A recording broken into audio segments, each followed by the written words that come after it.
When you get rejected by a publisher, your initial reaction is going to be negative, of course. Your feelings have been hurt, your hopes have been dashed, the whole world has collapsed around you.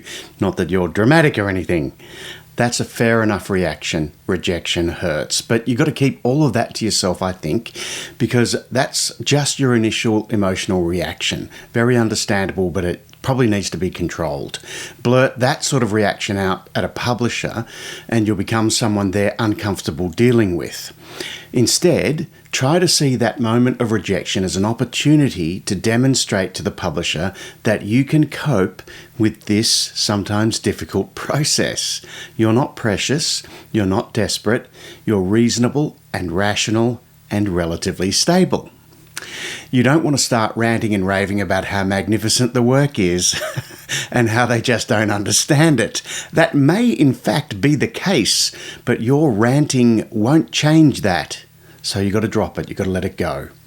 And you've got to also remember that publishing is a taste-based industry, and these often overworked, underpaid editors and publishers got into the industry mostly because they wanted to work with books they love.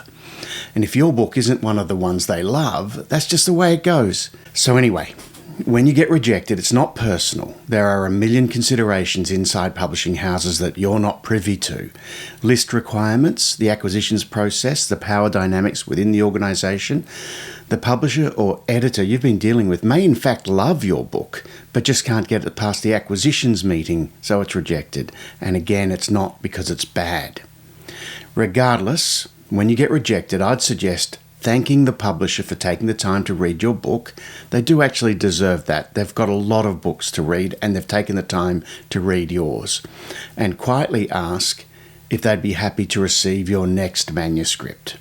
That way you'll demonstrate to them that you're an easy, non-explosive person to work with.